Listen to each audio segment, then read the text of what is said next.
హల్లెలూయా హల్లెలూయా. అదేవిధంగా ఆది కాండము 16వ అధ్యాయము, ఆది కాండం 16వ అధ్యాయం 13వ వచనం చదవండి ఒకసారి.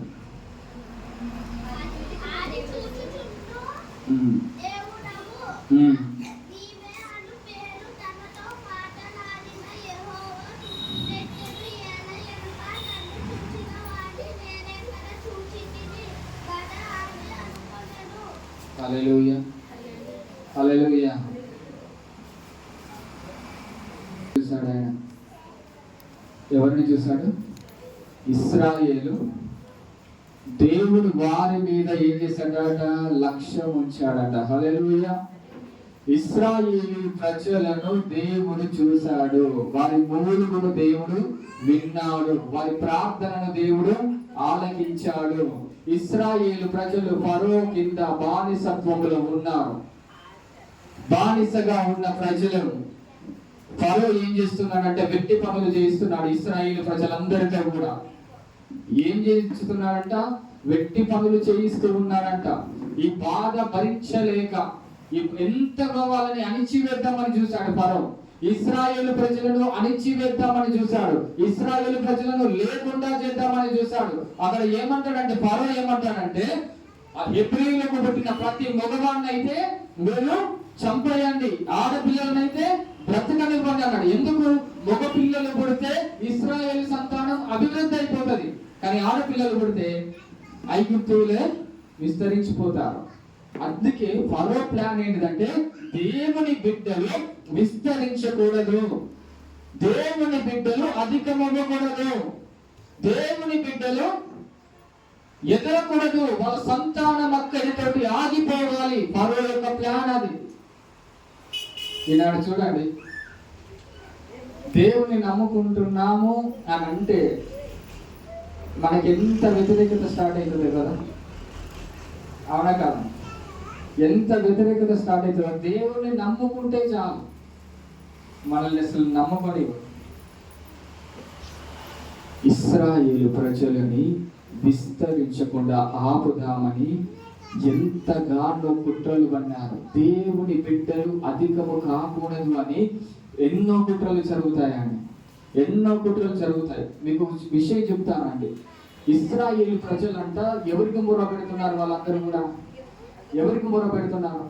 దేవునికి మొర పెడుతున్నారు. ఎవరికి మొర పెడుతున్నారు? వారికి వచ్చిన ఆ పెట్టి పనులు చెయ్యలేక, ఆ బాధను భరించలేక, ఆ పనిని చెయ్యలేక వారు ఎవరి వైపు చూస్తున్నారు? దేవుని వైపు. ఎవరి వైపు చూస్తున్నారండి? చెప్పండి.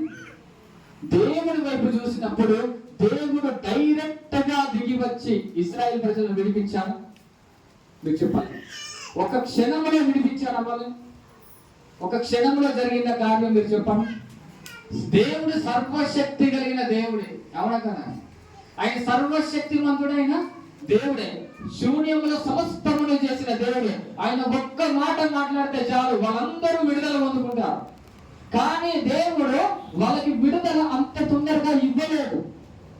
అంత తొందరగా ఇచ్చాడు విడుదల అంత తొందరగా వచ్చిందండి, రాలేదు. దేవుడు అంట అక్కడ చూడండి, ఇశ్రాయేలు ప్రజల మీద దేవుడు లక్ష్యం ఉంచాడంట, వారి మూలను ఆలకించాడంట.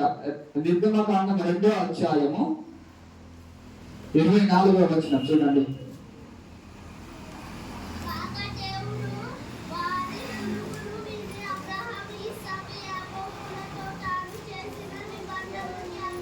హల్లెలూయా. ఎవరి మూలుగులు వింటున్నాడు చెప్పండి దేవుడు? ఎవరైతే మూలుగుతూ ఉన్నారో దేవుని సన్నిధిలో వారి మొరను దేవుడు వింటున్నాడండి. నీ ప్రార్థనను దేవుడు వింటున్నాడు. హల్లెలూయా. నీ మొరను దేవుడు ఆలకిస్తున్నాడు. చాలాసార్లు అనుకుంటా, నా ప్రార్థన దేవుడు వింటలేడు కావచ్చు అని అనుకుంటాం మనం. నా ప్రార్థనకు జవాబు రాదేమో అనుకుంటాం మనం. కానీ మన ప్రార్థనలు ఎవరు వింటున్నారు?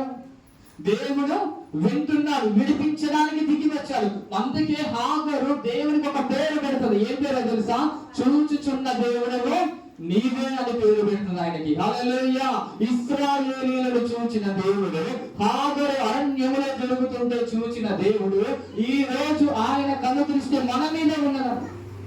మనం ఎవరు చూసినా, ఎవరు చూడకపోయినా, ఎవరు పట్టించుకున్నా, ఎవరు పట్టించుకోకపోయినా నిన్ను చూసే దేవుడు ఉన్నాడు. నీ మూలుగును వినే దేవుడు ఉన్నాడు. నీ ప్రార్థనను వినే దేవుడు ఉన్నాడు. హల్లెలూయా, హల్లెలూయా. మనల్ని చూసే దేవుడు ఉన్నాడండి. ఉన్నాడా లేదా? చూస్తున్నాడా లేదా? మనం మంచి చేస్తేనే కాదు, మనం చెడు చేసినా కనబడుతుంది ఆయనకి. మనం ప్రార్థన చేస్తేనే కాదు, మన తప్పులు చేసినా దేవునికి కనబడుతుంది. ఇంకొక విషయం చెప్తున్నా, దేవుని కన్నులకు మరుగైనది ఏదైనా ఉన్నదా? ఉందా? ఆయనకట మన హృదయం అంట తేట తెల్లగా కనబడుతుంది. ఆయన ఏం కనబడుతుందండి?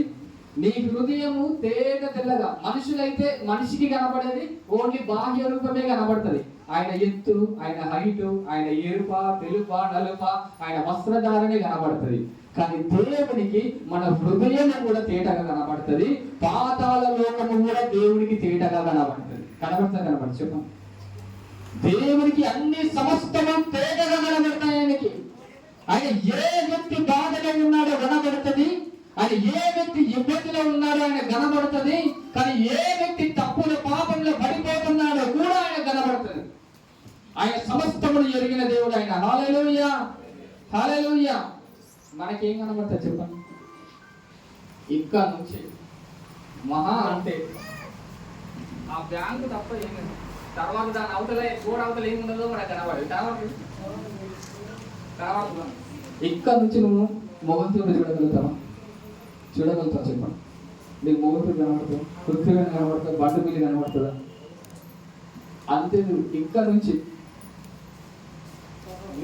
4 వీళ్ళ తర్వాత ఏముందో నీకు కనబడుతుంది? కనబడుతుందా?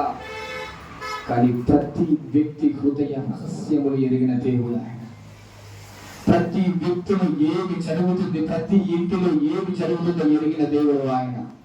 మనము మాత్రం మన కను దృష్టి కొంతవరకే ఉంటది, కానీ ఆయన కను దృష్టి లోకమంతటా సంచారము చేయుచున్నదంట. హల్లెలూయా. దేవుని కన్నులు లోకమంతటా సంచారము చేయుచున్నవి. ఆయన కన్నులు ప్రతి బిడ్డను చూస్తూ ఉన్నాడు. హల్లెలూయా, హల్లెలూయా. కానీ మన ఆశ ఏంటో తెలుసా? మన ఆశ ఏంటో తెలుసా? యెహోవా కన్నులు నా మీద ఉండాలని ఆశపడాలి. హల్లెలూయా. నా దేవుని కన్నులు నా మీద పడాలని ఆశపడాలి. సంవత్సరాది మొదలుకొని సంవత్సరాంతము వరకు కూడా యెహోవా కన్నులు మన మీద ఉండాలని ఆశపడాలి మనం. హల్లెలూయా, హల్లెలూయా. ఇప్పుడు ఇంతమంది ఉన్నారు. మనకు ఎవరైతే ఎక్కువ ఇష్టం ఉంటుందో నువ్వు వద్దన్నా వాళ్ళనే చూస్తావా? చూడండి చెప్పండి. వద్దన్నా వాళ్ళతోనే మాట్లాడతాం మనం. నీకు ఎవరైతే నువ్వు ఎక్కువ ఇష్టపడతావో, ఎవరినైతే ఎక్కువ నువ్వు కోరుకుంటావో వారితోటే మాట్లాడాలని ఇష్టపడతావు. లేకపోతే మనం మాట్లాడలేము. మనకు నచ్చని వ్యక్తులతో మనం అసలే మాట్లాడతామా చెప్పండి? నీకు నచ్చని వ్యక్తితో నువ్వు మాట్లాడతావా? వాళ్ళు ఒకవేళ ఎదురుగా వచ్చినా మనం ఏం చేస్తాం? మొఖంతో తిప్పుకుంటాం. మనం చూడడానికి కూడా ఇష్టపడదు. వాళ్ళు మనకు ఎదురుగా వచ్చినా నువ్వు చూడడానికి ఇష్టపడతావా? యేసయ్య కన్నులు మన మీద ఉండాలి అంటే యేసయ్యకు ఇష్టడుగానే ఉండాలి. హల్లెలూయా. యేసయ్యకు ప్రియముగానే ఉండాలి. హల్లెలూయా. ఎప్పుడు యేసు కన్నులు మన మీద ఉంటాయో తెలుసా? నువ్వు యేసయ్యకు ఇష్టడిగా ఈ లోకంలో బ్రతికినప్పుడే ఆయన దృష్టి మన మీద పడాలండి. ఎవరి దృష్టి పడాలి చెప్పండి? మన మీద ఎవరి దృష్టి పడాలి?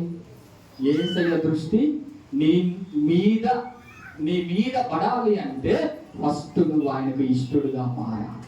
ఆయనకు ప్రియమైన బిడ్డగా నువ్వు మారాలి.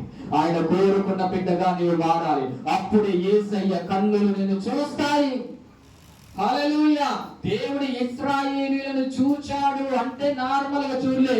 వాళ్ళు ప్రార్థన చేశారు, మూలుగులు చేశారు. అక్కడ కన్నీళ్లతో దేవుడికి ప్రార్థించారు. అయ్యా మమ్మల్ని విడిపించు నాయన, మమ్మల్ని తప్పించు నాయన. ఈ యొక్క ఫరో చేతిలో మేము బానిసలుగా ఉన్నాం, వాని చేతిలో నుండి విడిపించండి అయ్యా. నీ చేతిలోనికి మేము రావాలయ్యా అని విడిపించడానికి వాళ్ళు ప్రార్థన చేస్తే ఆకాశం అందున్న దేవుడు ఈ భూమి మీదకి దిగి వచ్చాడు. హల్లెలూయా. పరలోకంలో ఉన్న దేవుడు నీ కొరకు ఎప్పుడు దిగి వస్తాడో తెలుసా అండి? నువ్వు మూలుగులలో ఉన్నప్పుడే, నీ ప్రార్థనలో అధిక సమయం గడిపినప్పుడే నీ మూలుగును చూసి దేవుడు దిగి వస్తాడు. దేవుడు దిగి రావాలి, నేను విడిపించాలి అంటే నువ్వు ప్రార్థన చేయడం నేర్చుకోవాలి. దేవుని కనుగరిస్తే నేను పడాలంటే ఆయనకి ఇష్టడుగా ఉండడం నేర్చుకోవాలి. హల్లెలూయా. ఆయనకి ఇష్టడైతేనే మనం ఆయనది. ఎప్పుడైనా మీరు చూడండి, మనుషుల వైపు చూడడం మానేయండి. మనుషుల వైపు చూడడం మానేయండి.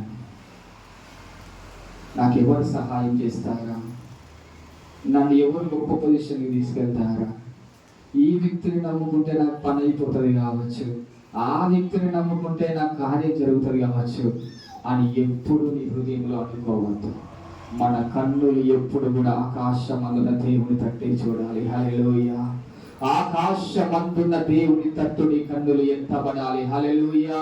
అందుకే దావీదు అంటాడు, కొండల తట్టు నా కనులెత్తుచున్నాను, నాకు సహాయము ఎక్కడి నుండి కలుగుతుంది? యెహోవా వలననే నాకు సహాయము కలుగుతుంది అంటాడు. చూసారా, కొండల తట్టు చూచినా నీకు సహాయము రాదు, యెహోవా వైపు చూస్తేనే ఆకాశమందున దేవుని దగ్గర నుండి నీకు సహాయము కలుగుతుంది. హల్లెలూయా, హల్లెలూయా. అందుకే యేసు వైపు మనము చూడాలి. ఆయన నీ వైపు చూడాలి, నీవు ఆయన వైపు, దేవుడి వైపు మనం చూడాలి, మన వైపు దేవుడు చూడాలి. దేవుని పక్కన పెట్టి నువ్వు మనుషుల వైపు చూస్తే నీకు ఏ కార్యం జరగదని. దేవుని మీద ఆధారపడకుండా నువ్వు నరుల మీద ఆధారపడితే నీకు ఏ కార్యము జరగదు. నువ్వు నరులను ఆశ్రయించినంత కాలం, మనుషుల చుట్టూ తిరిగినంత కాలం నీకు ఒక్క పని కూడా జరగదు. నువ్వు మోకరించి ప్రార్థించి, అయ్యా నాకు సహాయం చేయండి అని నువ్వు కన్నీళ్లు గారిస్తే దేవుడు నీ వైపు చూసే దేవుడు ఆయన. హల్లెలూయా, హల్లెలూయా. కీర్తనల గ్రంథం 34వ అధ్యాయం 5వ వచనం ఒకసారి చూడండి. కీర్తనల గ్రంథము 34వ అధ్యాయము 5వ వచనం.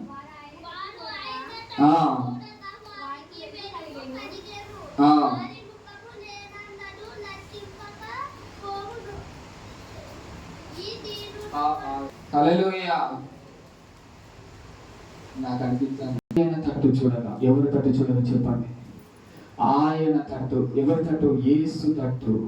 నీ ముఖము ఎప్పుడు కూడా సిగ్గుపడకూడదు. అంటే నువ్వు సిగ్గుపరిచే దేవుడు మన దేవుడు కాదండి.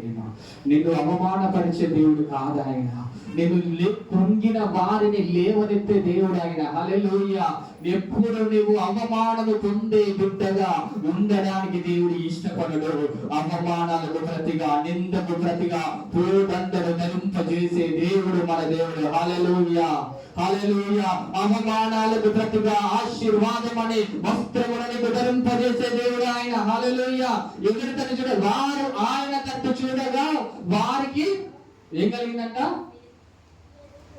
నీవు యేసు వైపు చూస్తే నీ ముఖము ప్రకాశిస్తుంది. హల్లెలూయా. అందుకే నిన్న చెప్పాను వాక్యం, మోషే ముఖము ప్రకాశించడానికి కారణం ఏంటో తెలుసా? మోషే ముఖము తేజస్సు చేత నింపబడడానికి కారణం ఏంటో తెలుసా?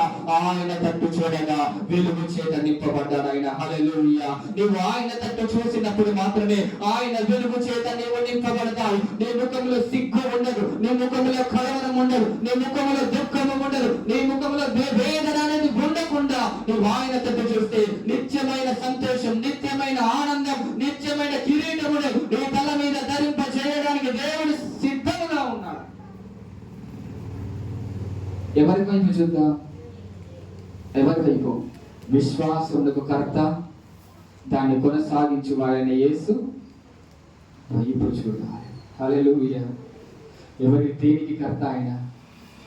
విశ్వాసమునకు. పేతురు అంట నీళ్ళ మీద నడిచాడంట. దేని మీద నడిచాడు? యేసు ప్రభువారు నీళ్ళ మీద నడుస్తున్నాడు, సముద్రం మీద. పేతురు కూడా ఏం చేశాడు? ఆయన చూసి, నేను కూడా నీళ్ళ మీద నడుస్తామని, ప్రభువారు నీవే అయితే నేను కూడా సాహసమత అన్నాడు. సముద్రం మీద అడుగు పెట్టాలంటే నడి సముద్రంకి వెళ్ళిన తర్వాత అడుగు పెట్టడానికి ధైర్యం చేస్తారు ఎవరే? చెప్పారు ఎవరే? నిజంగా నీవే అయితే నేను నడుస్తానంటే, నేను సరే పేతురు నడువు అని అంటే, అసలు నిజంగా ఒక అడుగు పెట్టా నువ్వు ధైర్యం చేస్తావా? మనం మధ్య నువ్వు ఒకసారి ట్రై చేయండి. సముద్రం మధ్యలోకి వెళ్ళిపోతున్నావురా, ముడుగుతామా నిలబడతామా? అడుగు పెట్టక ముందే నేను ఎక్కడ మునిగిపోతున్నా అని భయపడతావు, అవునా కదా? నువ్వు అడుగు పెట్టక ముందే ఓడలో ఉంటేనే నాకు సేఫ్, అమ్మో నీళ్ళ మీద వచ్చితే ఎవరో నాకు తెలియదు కానీ నేనైతే ముందు సేఫ్ ఉండాలనుకుంటాను.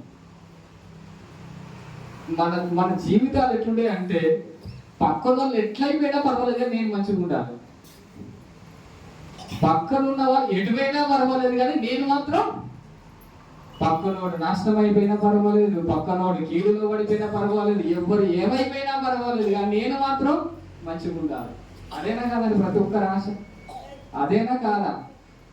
ఏదైనా మనం సేఫ్ లో ఉంటే చాలు. పేతురు అంటున్నాడు, ప్రభువా నీవే అయితే నేను నీళ్ళ మీద నడుచుటకు నాకు శక్తిని ఇవ్వంటే సరే నడువు అంటే 2-3 అడుగులు వేశాడు. ఎన్ని అడుగులు వేశాడంటే 3 అడుగులు వేశాడు. యేసును చూసినంత వరకు తను మునిగిపోలేదు, కానీ యేసు నుంచి తన దృష్టి మళ్ళింది. యేసు వైపు నుంచి గాలిని చూడడం స్టార్ట్ చేశాడు. ఎప్పుడు అయితే తను గాలిని చూశాడో, తన దృష్టిని తిప్పివేశాడో, అప్పుడు మునిగిపోవడం స్టార్ట్ అయింది. నీకు విషయం చెప్తున్నాడు, యేసు వైపు చూడకుండా, యేసు తట్టు చూడకుండా నువ్వు ఆత్మీయ జీవితంలో ముందుకు సాగలేవండి. యేసు వైపు చూస్తేనే నీ ఆత్మీయ జీవితంలో నువ్వు ముందుకు సాగగలుగుతావు. కానీ గాలి వైపు చూసావనుకోండి, నువ్వు మనుషుల వైపు చూసావనుకోండి, నువ్వు మునిగిపోవడం ప్రారంభమవుతుంది. అందుకే యేసయ్య అక్కడ అల్ప విశ్వాసి ఎందుకు సందేహపడ్డావు, చెయ్యి ఇచ్చి లేవనెత్తాడు ఆయన. అంటున్నాడు, నువ్వు ఎందుకు అవిశ్వాసం చెందావు? ఎప్పుడు కూడా అవిశ్వాసం మన లోపలికి రావద్దు. విశ్వాసముకు కర్త అయిన యేసు వైపు మనము చూసి మన ఎదుట ఉంచబడిన పరుగు పందెంలో ఓపికతో ఆయన దగ్గరికి పరుగెత్తాలి. హల్లెలూయా, హల్లెలూయా. మన కాన్సంట్రేషన్ అంతా కూడా దేవుని మీద పెట్టాలి. మన మనస్సంతా కూడా దేవుని మీద పెట్టాలి. నీ హృదయం అంతా కూడా దేవుని మీద ఆనుకోవాలి. ఎవరి మనసు ఆయన మీద ఆనుకుంటుందో వాడిని పూర్ణ శాంతి గలవానిగా కాపాడే దేవుడు ఆయన. హల్లెలూయా. ఎవరి వైపు చూద్దాం? నేను చెప్పాను, యేసయ్య వైపు చూడాలి. మరి యేసయ్య కనబడుతున్నాడా? మనకి కనబడుతున్నాడా? వాక్యమే దేవుడు, దేవుడే వాక్యం, ఆది అందున వాక్యం ఆయన. ఈ వాక్యమును ఎవరైతే ధ్యానిస్తారో వారు దేవుని చూచినట్లు, హల్లెలూయా, దేవుని స్వరము విన్నట్లు, వాక్యము స్వరము వినే చెవులు మన లోపలికి రావాలి. హల్లెలూయా, హల్లెలూయా, హల్లెలూయా.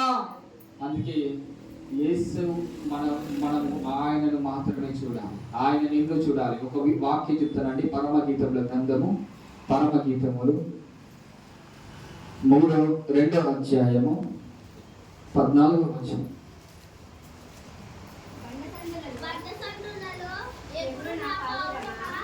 నీ ముఖము నాకు కనబడనిమ్ము, నీ స్వరము నాకు వినబడనిమ్ము. హల్లెలూయా.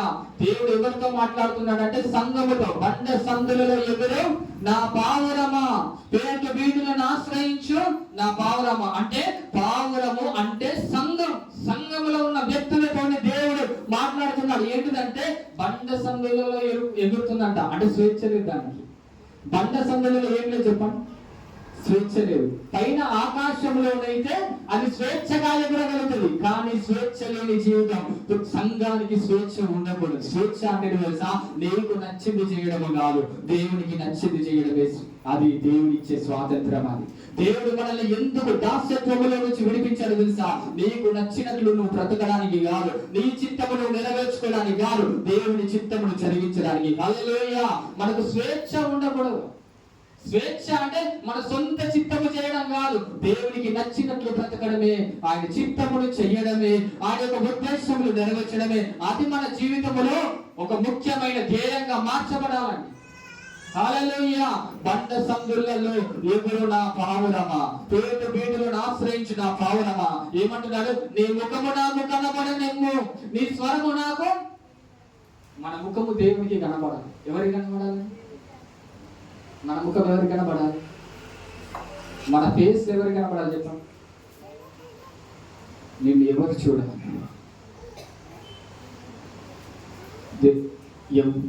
ఎవ్వరి మీద నుంచి ఆయన దృష్టి తప్పుతుందో తెలుసా అండి? ఎవ్వరిని ఆయన చూడకుండా ఉంటాడో తెలుసా? దేవుడు రక్షింపక నేరకయున్నట్లు యెహోవా హస్తము, విననేరకున్నట్లు ఆయన చెవులు మందము, కానీ మీ పాపములు ఆయన ముఖమును మీకు మరుగు చేశాయి. మన పాపములో జీవిస్తే దేవుని ముఖ కాంతి మన మీద పడదండి. నువ్వు ఇంకను పాపములో వెంటనే పరిగెడితే ఆయన ముఖ కాంతి నీ మీద ఉండదు. అదంతా వదిలిపెట్టేసి, ప్రభువా నా వేదనను చూడయ్యా, నా మూలుగును చూడయ్యా, నా కన్నీళ్లను చూడయ్యా, నన్ను ఈ బంధకాల నుంచి విడిపించండి అయ్యా, నేను ఫరో చేతిలో ఎంతకాలం ఉండాలి? ఇశ్రాయేలు ప్రజలు మూలిగినట్టు నీవు మూలగడం నేర్చుకోవాలండి. హల్లెలూయా. ఇశ్రాయేలు ప్రజలు దేవుణ్ణి వేడుకున్నట్టు వేడుకోవడం నేర్చుకోవాలి మనం. హల్లెలూయా, హల్లెలూయా. అందుకే దేవుణ్ణి మనం చాలాసార్లు ఏంటంటే, దేవుడు నాకు కనబడాలని ఆశపడతాం. అవునా కదా? దేవుడు మనకి కనబడాలని, దేవుని స్వరం వినబడాలని ఆశపడతాము. ఆశపడమా? మన ఆశ అంత ఏంటి చెప్పండి? ఒక్కసారి దేవుడు కనబడితే చాలు, నాకు ఒక్కసారి దేవుని స్వరం వినబడితే చాలు అని అనుకుంటాం. ఒకసారి ఒక మీటింగ్ జరిగింది. అప్పుడు ఒక మంచి ప్రవక్త, మంచి దైవ సేవకులు వచ్చారు. ఆయన బైబుల్ ఎన్నిసార్లు చదివాడంటే లెక్కలేదు, ఆయనకే లెక్కలేదు. ఈ బైబుల్ అంతటిని ఎన్ని గంటలలో చదువుతాడు తెలుసా? ఆయన 5 గంటలు. ఎన్ని గంటలు చెప్పాలి? బైబుల్ మొత్తం ఆది కాండము నుంచి ప్రకటన గ్రంథం వరకు ఎన్ని గంటలలో చదువుతాడో తెలుసా? 5 గంటలలో. ఆయన అన్నాడు, కేవలం బైబుల్ చదవడానికే సోమవారం రూమ్లోకి వెళ్తే మళ్ళా శుక్రవారం బయటికి వచ్చేదాన్ని. ఎప్పుడైతే సోమవారం రూమ్లోకి వెళ్తే సూర్యుడిని చూడలేదు, చంద్రుడిని చూడలేదు, ఆయనకు అసలు ఒక న్యూస్ పేపర్ కూడా తెలియదు. ఈ 5 రోజులు బయటి వార్తలు కూడా వినలేదంట. ఆయన సాక్ష్యం ఏంటి తెలుసా? ఆయన ఎంత మంట రగిలిందో తెలుసా? ఆయన లోపల బైబుల్ని ఆయన చూసుకుంటూ రాశాడంట. చూసుకుంటూ ఆది కాండము నుంచి మొదలు పెడితే ప్రకటన గ్రంథం వరకు బైబిల్ చూసుకుంటూ మొత్తం రాసేసిందంట. నిద్ర వస్తే పడుకోవడం, మళ్ళా మెలకు వస్తే బైబిల్ చదవడం, మళ్ళా నిద్ర వస్తే పడుకోవడం, మెలకు వస్తే బైబిల్ చదవడం. అలా చేసి 6 సార్లు దేవుణ్ణి ముఖాముఖిగా చూశాడంట. ఎన్నిసార్లు చెప్పండి? 6 సార్లు. దేవుడు అన్నాడంట ఆయనతోటి, గంటలు ప్రార్థన గడితే దేవుడు ఒకటే మాట చెప్పాడు, నా కుమారుడా, నీవు నన్ను అడిగితే ఈ ప్రపంచాన్నే నీకు ఇస్తా అన్నాడంట. హల్లెలూయా, హల్లెలూయా. దేవుని దగ్గర మనం అడిగేటప్పుడు చిన్నవి కాదండి అడిగేది. చిన్న ప్రభువా నాకు ఉద్యోగం ఇవ్వు, ప్రభువా నాకు ఇల్లు కట్టివు, ప్రభువా ఈ చిన్నవి కాదు. మన దేవుడు సర్వశక్తిమంతుడైన దేవుడు, నీ కోసం తన కుమారుణ్ణి ఇచ్చిన దేవుడు, నీకు ఏదైనా ఇవ్వడానికి సమర్థుడు ఆయన. హల్లెలూయా, హల్లెలూయా. అందుకే నేనేం చెప్తున్నా అంటే, ఆయన మీటింగ్ జరిగింది ఒకసారి. ఆయన మీటింగ్ జరిగినప్పుడు అందరూ కూడా అక్కడికి వెళ్ళారు. అందరు అక్కడికి వచ్చారు, చాలా మంది వచ్చారు ఆ మీటింగ్కి. కానీ అంత మందిలో ఒక వ్యక్తి ఉన్నారండి, ఒక ఆమె ఉంది.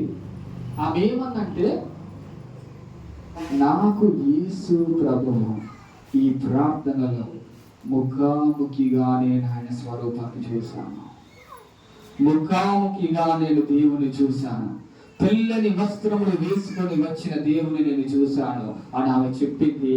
ఆమె దేవుని సేవలు గొప్పగా వాడబడింది. ఎంతో మంది ఉన్నారు, అందరూ దేవుని చూడలేదండి. మీటింగ్కి ఎంతమంది వచ్చారంటే ఒక కనీసం 70 మంది 100 మంది అయినా ఉంటారు ఆదివారం ఆరాధనలో. అందరికీ దేవుడు కనబడలే, అందరూ కనబడలే, కానీ ఒక్క వ్యక్తి మాత్రం దేవుడిని చూడగలిగిందండి. ఈ రోజున ఎంతో మంది మందిరానికి వస్తారు, కానీ అందరూ దేవుడు కోరుకున్నట్టు జీవించారు. కొంతమంది మాత్రమే ఆయనకు సన్నిహితంగా వస్తారు, కొంతమంది మాత్రమే ఆయనను చూస్తారు. హల్లెలూయా, హల్లెలూయా. పొద్దున్న లేతేనేమో నా సెల్ ఫోన్ ఇక్కడ అని ఎత్తుతాం, పొద్దున్న లేతే ఆఫీస్ టైం అయిపోయింది నేను ఉద్యోగానికి వెళ్ళాలని చెప్తాను. ఇంకా చూస్తేనేమో ఒకటే పరిగెత్తుతారు. ఇంకా రన్నింగ్ ఉంటుంది కదా, ఉద్యోగం కోసం రన్నింగ్ ఉంటుంది. పిల్లలైతే స్కూల్కి పరిగెత్తాలి, ఇంకా టైము పరిగెత్తుతూనే ఉంటారు. కాలంతో పాటు మనిషి పరిగెత్తుతూనే ఉంటారు. ఏమి వెతకాలో చెప్పండి? దేవుని సన్నిధిని నిత్యముని వెతకాలండి. దేవుని ప్రసన్నతను నిత్యము వెతకాలి. దేవుని యొక్క కాపుదల నిత్యముని వెతకాలి. హల్లెలూయా. మన ప్రతి దినము లేచిన వెంటనే నువ్వు దినము లేచిన వెంటనే దేవుని చూసే బిడ్డగా నీ జీవితం ఉండాలి. హల్లెలూయా. నువ్వు లేవగానే ఆయనకు మొదలు పెట్టడం నేర్చుకో. నువ్వు ఉదయం లేవగానే ఆయనకు ప్రార్థన చేయడం నేర్చుకో. ఉదయం లేవగానే ఆయన వాక్యం ధ్యానించడం నేర్చుకోవాలి. హల్లెలూయా. నువ్వు లేచిన మొదటి గంట దేవునికి ఇవ్వాలి సమయాన్ని. అప్పుడు వాళ్ళ మీద దేవుని ముఖకాంతి పడుతుంది. హల్లెలూయా. నీ మీద దేవుని ముఖకాంతి పడాలి అంటే నువ్వు లేవగానే దేవుని స్తుతించడం అలవాటు చేసుకోండి. బైబిల్లో భక్తులందరూ కూడా ప్రభువా నాకు గొప్ప ఇల్లు కావాలని అడగలే, గొప్ప ఉద్యోగం కావాలని అడగలే. బైబిల్లో ఉన్న భక్తులందరూ ఈ లోకం కోసం తాపత్రయపడలేదండి. వాళ్ళు మనం అడిగితే లోక అవసరాల కోసమే అడుగుతాం దేవుడిని. అవునా కదా? ఈ లోకంలో ఉన్న అవసరం, ప్రభువా నాకు ఇది లేదు, నాకు అది కావాలి. ఇంట్లో సామాన్లు లేవు, ప్రభువా నాకు ఆర్థిక ఇబ్బందులు ఉన్నాయి, అది తీసుకురా. నాకు బైక్ లేదనుకో, కొంతమందికి నాకు బైక్ కావాలి, అది ఇవ్వు. కారు లేని వాళ్ళు కారు కావాలి. ఎవరికో ఒక అవసరికి ఎప్పుడు ప్రార్థన చేసినా లోక సంబంధమైన అవసరాలే ఎక్కువ అడుగుతాం దేవుని దగ్గర. ప్రభువా నాకు ఈ అవసరం. కొంతమంది పిల్లలకు చదువు చెప్పించిన డబ్బులు కావాలి. ఉద్యోగం కోసం లంచం పెట్టాలి, దానికి డబ్బులు కావాలి.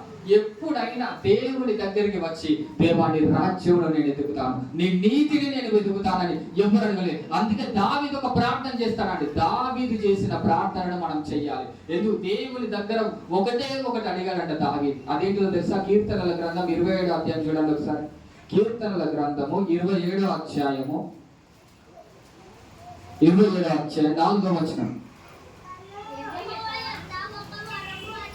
యెహోవా యొద్ద నేను అడిగితిని, దానిని నేను వెతుకుచున్నాను. యెహోవా ప్రసన్నతను చూచుటకును, ఆయన ఆలయంలో ధ్యానించుటకును నా జీవిత కాలం అంతయు యెహోవా మందిరంలో నివసింపబోచున్నాను. హల్లెలూయా. దావీదు అడిగింది ఒక వరం. ఏంటో తెలుసా? దేవుని దగ్గర చాలా మంది నా వైపు చూడండి ఒకసారి. దావీదు దేవుని దగ్గర ఏం అడిగాడు అంటే, ప్రభువా నా పిల్లలని దీవించు, నా కుటుంబాన్ని దీవించు.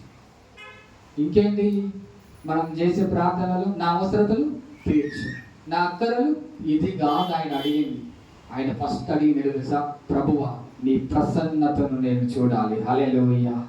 నీ ఆలయంలో నేను ధ్యానించాలి. హల్లెలూయా. నీ మహిమను నేను చూడాలి ప్రభువా, నీ వెలుగును నేను చూడాలి ప్రభువా, అది నాకు వరముగా దయచేయమని అడిగాడు ఆయన. అదే ప్రార్థన నువ్వు చేయాలి. యెహోవాను చూసే కన్నులు నీకు రావాలి. హల్లెలూయా. దేవుని ముఖాముఖిగా చూసే కన్నులు నీకు రావాలి. దేవుని స్వరము వినే చెవులు మన లోపలికి రావాలి. దేవుని దగ్గర అది ఇది అడగడం కాదు, నిన్ను దేవుని చూసే భాగ్యం అడగాలి. చాలా మంది అంటారు, ఏ నరుడు నన్ను చూసి బ్రతకడు కదా, దేవుణ్ణి అసలు మానవుడు చూడగలుగుతాడా? మానవుడు దేవుని చూస్తే చచ్చిపోతాడు కదా అంటారు చాలా మంది. సూర్యుడిని చూస్తేనే మనిషి చూడలేము, సూర్యుని దగ్గరికి వెళ్తేనే మనం ఉండలేము, దేవుణ్ణి చూడగలుగుతాడా మనిషి? చూడగలుగుతాడా అనే ప్రశ్న ఉంటుంది చాలా మంది. కానీ ఇంకోటి చెప్తానండి, దేవుణ్ణి ఆదాము దగ్గర నుండి చూశాడు. మోషే ముఖాముఖి ఆ దేవుని చూశాడు. మోషే పౌలు తపస్సు మార్గానికి వెళుతూ ఉంటే దేవుడు ప్రత్యక్షమై దేవుడి దర్శనం ఎవరు ప్రభువాను అంటే, నేను హింసించుచున్న యేసును, నేనెవరో తెలుసా? నువ్వు ఎవరినైతే హింసిస్తున్నావో ఆ యేసును నేనని చెప్తాడు ఆయన. ఆయన కన్నులు పోతాయి దేవుని వెలుగును చూడలేక. దేవుని చూసే నేత్రాలు భక్తులు చూశారంటే దేవుడిని. మోషే దగ్గర నుండి చూశాడు దేవుడిని. మోషే దేవుని స్వరూపమును నిదానించి చూశాడంట. ఎలా చూశాడు? నార్మల్గా చూడలేదు, దూరం నుండి చూడలే, దగ్గరికి వచ్చి ఆయన స్వరూపాన్ని నిదానించి చూశాడంట. ఎలా చూశాడు చెప్పండి? దేవునికి ఎంత దగ్గర అయితే ఆయన స్వరూపాన్ని అంత దగ్గర నుండి నిదానంగా చూస్తారు. అవునా కదా? మీరు నాకు ఎంతో దూరం ఉన్నారు, కొంచెం దూరంలో ఉన్నారు, కానీ మోషే దేవునికి దగ్గరికి వెళ్ళి ఆయన సమీపంగా వచ్చి దగ్గర నుండి ఆయన తల మొదలుకొని ఆయన పాదాల దాకా నిదానించి చూశాడంట. హల్లెలూయా, హల్లెలూయా. కాబట్టి యేసయ్య స్వరూపాన్ని నువ్వు చూడాలి అంటే, యేసయ్య ముఖకాంతి నీ మీద పడాలంటే, దేవుని దృష్టిలో నువ్వు పడాలంటే ఆయనకు ఇష్టడుగా ఉండడం నేర్చుకోవాలి. హల్లెలూయా. ఆయనకు ప్రియమైన బిడ్డగా ఉండడం నేర్చుకోవాలి. హల్లెలూయా. దానియేలు వలె నీవు దేవునికి బహు ప్రియుడుగా కావాలండి. హల్లెలూయా, హల్లెలూయా. మన దృష్టి అంతా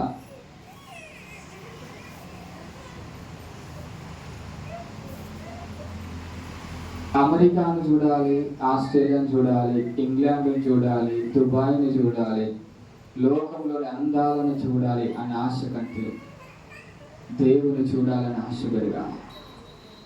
దేవుని చూడాలని తృష్ణ రావాలి. హల్లెలూయా. అది చూడాలి, ఇది చూడాలి, అది కాదని యేసుని చూడాలి, యేసు వైపు చూడాలి, దేవుని స్వరాన్ని వినాలి. దేవుని అంటే ఇశ్రాయేలీయులను చూచాడు, మోషే దేవుని చూచాడు. దేవుని కనుదృష్టి నీ మీద పడాలి, నీ కనుదృష్టి దేవుని మీద పడాలి. అప్పుడు మాత్రమే నువ్వు దీవించబడతావు. చివరిగా నేను ఒక మాట చెప్తాను. ఏంటంటే, యెహోవా కన్నులు భూమి అన్నంతటా సంచారం చేస్తున్నాయి. ఎంతమంది? భూమి అన్నంతటా. నేను ఇంతకుముందే మీకు చెప్పాను, మన దృష్టి ఎవరి మీద ఉందో చెప్పండి. మనకి ఎవరైతే ఎక్కువ ఇష్టం ఉంటుందో, ఎవరైతే మనకు దగ్గర సన్నిహితంగా ఉంటారో వాళ్ళనే చూస్తాం. దేవుని దృష్టి కూడా వాళ్ళ మీదనే ఉంటుందండి. దేవుని యొక్క ప్రసన్నత కూడా వాళ్ళ మీదనే ఉంటుంది. హల్లెలూయా, హల్లెలూయా. చూడాలి. సంవత్సరాలు మొదలుకొని సంవత్సరాంతం వరకు కూడా ఆయన కన్నులు మన మీద ఉండాలి. హల్లెలూయా, హల్లెలూయా, హల్లెలూయా.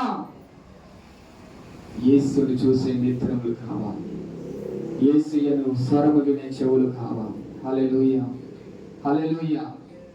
ఎవరి కోసం దేవుడు వెతుకుతున్నాడో తెలుసా? ఎవరి కోసం దేవుడు పరిశీలిస్తున్నాడో తెలుసా? వివేకం కలిగి దేవుడు వెతుకువారు కలరేమో అని ఆకాశం నుండి దేవుడు పరిశీలిస్తున్నాడంట. ఆకాశం నుండి దేవుడు పరిశీలిస్తున్నాడంట. మనము దేవుని చూడాలి. హల్లెలూయా.